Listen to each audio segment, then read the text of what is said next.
Hello hello, bienvenue sur la chaîne Guéris ton appétit, guéris ta vie, je suis Maïka et aujourd'hui je voulais vous faire une vidéo sur le thème le trou sans fond. Alors c'est pas très sexy comme mot mais peut-être que ça vous parle.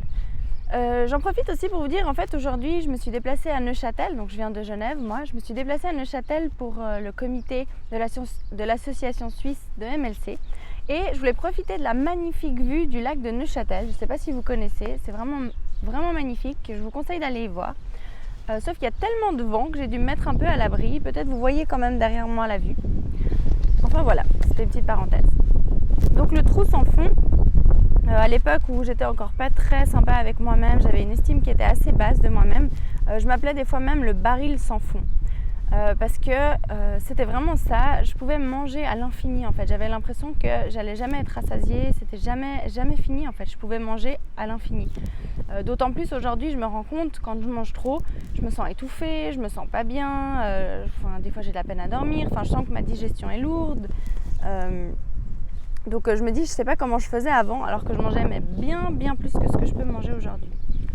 J'ai même un exemple concret. Un jour, j'avais déjà fait un bout de chemin sur moi-même, sur mon observation par rapport aux compulsions alimentaires, mais j'avais encore pas mal de compulsions. Et puis je sors du restaurant dans lequel je venais de manger un énorme hamburger, des frites, je m'étais pris la coupe de glace entière avec la crème chantilly, vraiment le pire truc. Et puis en sortant du resto, j'ai senti dans mon ventre un creux. Et là en fait, ça m'a vraiment fait une prise de conscience, mais presque un choc de me dire waouh, à quel point en fait le psychique, la faim émotionnelle et psychique, elle a une influence sur le corps en fait. Parce que je pensais bien qu'après m'être envoyé tout ce que je venais de m'envoyer, j'avais pas faim, mon estomac il était de loin pas vide, mais pourtant je ressentais quand même ce trou dans mon estomac. Donc en fait cette expérience, ça m'a permis vraiment de conclure que la nourriture malheureusement elle pourra jamais combler le manque affectif ou le manque émotionnel ou la raison qui pousse en fait à manger de cette manière là, mais au contraire c'est vraiment important d'apprendre à se nourrir soi-même émotionnellement, à s'accompagner, donc c'est plus en fait de vous rappeler à quel point quand on veut sortir des compulsions alimentaires c'est important d'apprendre à être bien avec soi-même, d'apprendre plus à se concentrer dans le développement personnel, à s'auto-alimenter émotionnellement, affectivement et non pas dans la nourriture. Parce qu'en fait, je trouve que ça crée, en tout cas pour ma part, ça me crée un désarroi monstrueux parce que j'avais l'impression de jamais être satisfaite en fait. Il me manquait toujours quelque chose et j'avais beau manger.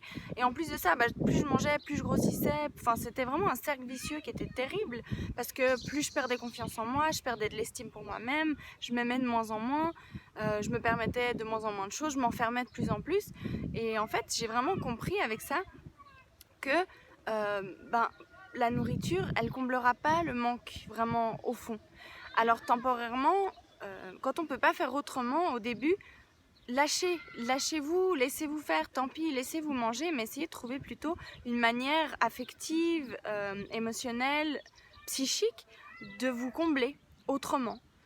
Et puis donc comme ça de vous détourner petit à petit de la nourriture. Parce qu'au début ça sert à rien de lutter. Parce qu'en fait pour le moment on ne sait pas faire autrement. Donc faites comme vous savez faire, tout en sachant à côté, en apprenant à vous combler du mieux que vous pouvez.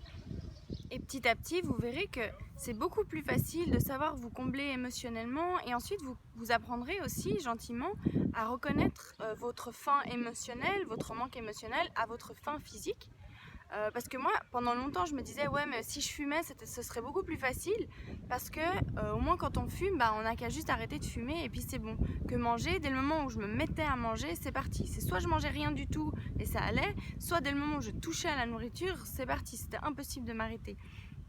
Mais en fait, ce qui est génial là-dedans, c'est que plus vous vous observez, plus vous apprenez à vous nourrir psychiquement, émotionnellement, plus vous ferez la différence entre une faim physique et une faim émotionnelle. Aujourd'hui, il m'arrive encore d'avoir envie de manger quand j'ai des émotions fortes, quand je dois dépasser des choses dans ma vie, quand j'ai des challenges. Rien que là, quand je dois vous faire des vidéos ou développer mon projet, ça me tient tellement à cœur qu'à chaque fois que je m'assieds, on dirait que j'ai un ressort sous les fesses, ça me pousse pour aller manger. J'ai à chaque fois envie de manger quand je me mets à faire mes vidéos. Mais je sais que c'est pas une vraie faim et je sais que j'ai pas envie non plus de manger, que c'est juste une excuse. Sauf qu'aujourd'hui, vu que je le sais, je sais être clémente avec moi-même, sourire, me rassurer pour que ça se calme et que je finisse pas par m'empiffrer sans contrôle et puis que ce soit une débandade. Pas du tout. J'ai parfois encore ces sentiments, ces envies de manger dans des moments difficiles et j'ai l'impression que ça restera peut-être mon réflexe, sauf qu'aujourd'hui j'ai pas besoin d'y répondre. Ou alors en fait c'est juste l'alarme que je connais, que mon corps a trouvé pour m'indiquer qu'il y a quelque chose qui va pas, pour que je m'en occupe. Donc en fait il va juste me demander quelque chose à manger où je me dis ah c'est bizarre, pourquoi j'ai envie de manger ce truc là au chocolat bien gras alors que normalement j'en ai pas spécialement envie. Aujourd'hui j'arrive à reconnaître, tout d'un coup j'ai de la gourmandise, je me dis ça me ferait plaisir, alors ça c'est différent. Mais aujourd'hui vraiment quand c'est une faim émotionnelle comme ça et qui me pousse à manger, ça me permet juste d'identifier, c'est comme une alarme, ça me permet juste d'identifier qu'il y a quelque chose à s'occuper, à faire attention. Voilà, donc ce que j'aimerais que vous reteniez de cette vidéo, c'est que vraiment les compulsions alimentaires c'est quelque chose qui fait beaucoup souffrir, mais le jour où on s'en sort, ça devient vraiment un cadeau. C'est un bel apprentissage sur soi-même parce qu'on vit tous des émotions, on a tous des difficultés dans la vie. Sauf que quand on se connaît bien, ce qui est génial, c'est que le corps il sait nous faire savoir quand quelque chose ne va pas. Et quand on a appris à y répondre de la bonne manière, à se rassurer soi-même, à s'accompagner, à se prendre par la main, c'est un véritable cadeau. Et je crois sincèrement que les compulsions alimentaires, ça nous fait éprouver une telle souffrance qui nous oblige à chercher ça en fait. Peut-être d'autres personnes, plein de fois je m'étais dit mais pourquoi moi j'ai pas de chance de vivre ça, pourquoi moi je peux pas être comme les autres. Et finalement aujourd'hui je me dis que c'est un véritable cadeau pour moi et pour ma vie. Parce qu'aujourd'hui je me connais vraiment bien, je sais m'accompagner, j'ai plus de déprime, j'ai plus l'impression d'être submergée par mes émotions. J'ai une certaine maîtrise de moi-même, même quand je vais pas bien, j'ai l'impression que d'un moment à un autre, si je le décide, je peux m'en sortir. Et c'est ce que je vous souhaite profondément. Et c'est ce que j'espère pouvoir vous transmettre au travers de mes vidéos, au travers des formations que je suis en train de mettre en place, des programmes. Vraiment, je vous le souhaite du fond du cœur. Je vous remercie d'avoir regardé cette vidéo et je vous souhaite tout de bon. À bientôt. Ciao, ciao!